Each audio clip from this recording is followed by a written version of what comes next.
It was the kind of public slapdown usually reserved for tabloid fiction, except this time it came from the sharp, unapologetic tongue of Graham Norton, Britain's king of satire. In a blistering offhand remark that sent shockwaves through both sides of the Atlantic, Norton recently labeled Prince Harry and Meghan Markle toxic and catastrophic. And for once, many seem to agree. The dam of polite restraint around the Sussexes' post-royal lives may have finally burst, leaving a flood of criticism, backlash, and accountability rushing in. Meghan, predictably, is said to be fuming, but the truth? The world is finally voicing what it's long suspected: the royal rebels may not be victims after all, but architects of chaos cloaked in victimhood. Once heralded as the modern breath of fresh air the monarchy desperately needed, Harry and Meghan's exit from the royal family has played out like a Shakespearean tragedy. And like all great tragedies, it's packed with betrayal, disillusionment, and most notably, a spectacular fall from grace. Their 2020 departure, known now as Megxit, was sold to the public as a noble quest for privacy and independence. But what followed was anything but private. A multi-million-dollar tell-all with Oprah, a Netflix docuseries soaked in grievance, a memoir, Spare, that dragged every living relative through the mud. It's hard to see the Sussexes' crusade as anything other than a sustained character assassination campaign against the very institution they once pledged loyalty to. Their exit strategy seems to have been less about personal freedom and more about strategic monetization of royal drama. Norton, known for his wit and biting candor, rarely enters royal discourse. But when he does, it's surgical. His branding of the couple as toxic and catastrophic is not only brutally honest, it's timely.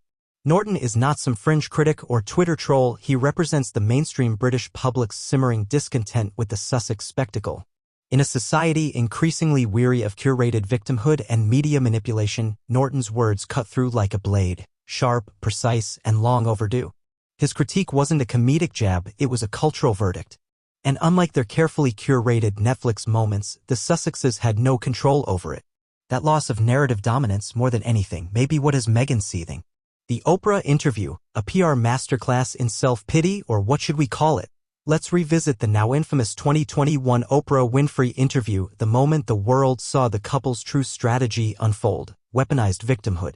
From vague accusations of racism within the royal family to tearful stories of psychological distress that many insiders later contradicted, the interview wasn't a candid moment of vulnerability. It was a calculated assault on the monarchy, timed and delivered with Hollywood precision. Yet, crucial details never fully added up.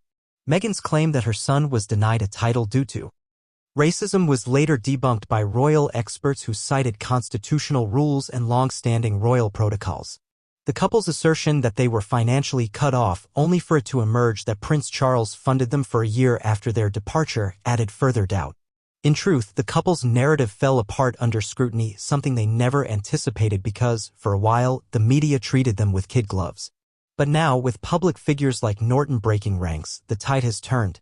Spare, a book full of blame, bitterness, and broken trust. If the Oprah interview planted the seeds of discontent, Harry's memoir Spare ensured they would grow into a tangled, thorny mess.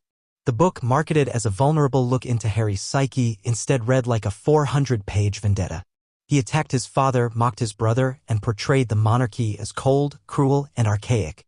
But most disturbing was his revelation of private conversations, his targeting of Queen Camilla, and the exposure of internal royal family moments that were never meant for public consumption. He burned bridges with casual indifference, all while simultaneously claiming a desire for reconciliation. The irony was not lost on readers. How could someone who sells his family's secrets for profit genuinely want peace? At the peak of their fame, the Sussexes had Hollywood at their feet. Netflix, Spotify, Penguin Random House all rushed to ink multi-million-dollar deals with the ex-royals, expecting juicy content and guaranteed returns. But it didn't last. Spotify quietly dropped them after just one season of Meghan's podcast, Archetypes, citing a lack of content and creative direction. Their Netflix deal, once touted as groundbreaking, has underperformed, with several projects reportedly cancelled or on indefinite hold. In short, the industry that once embraced them is waking up. The Sussex brand, once seen as a mix of glamour and grit, now reeks of grievance and opportunism. Perhaps the greatest irony of all is the couple's stated desire for privacy. Since moving to California, they've done everything but stay private. Paparazzi accusations, staged photo ops, public court cases, bombshell interviews, and carefully coordinated media appearances, it's become abundantly clear that this wasn't about escaping the spotlight. It was about controlling it. Meghan and Harry didn't reject fame, they rebranded it. But without the structure and dignity of the monarchy to shield them, their pursuit of celebrity status has looked increasingly desperate. It would be remiss not to address Meghan directly. Intelligent, poised, and ambitious, qualities that could have made her a transformative royal figure. Instead, her tenure within the royal family was marked by discord. Staff reportedly resigned in tears, alleging bullying and unrealistic demands. Royal insiders claimed she treated the institution as a script to be rewritten, not a legacy to be respected. And while these accusations were initially dismissed as smear campaigns, investigations into staff treatment and the flurry of resignations added weight to the claims. The palace, typically reserved, was forced to open a formal HR inquiry, a rarity in royal circles. The damage Harry and Meghan have inflicted on the royal family is real. Trust is broken, reputations are scarred, and public faith has wavered. Queen Elizabeth II's death brought brief unity, but even in mourning, the Sussexes managed to stir headlines with their passive-aggressive public gestures. Their actions haven't just hurt the institution, they've polarized a nation. Supporters paint them as brave truth-tellers, critics see them as narcissists exploiting royalty for relevance. But with every new scandal, the latter group seems to be growing. Graham Norton's comments may feel harsh, but they're not unfounded.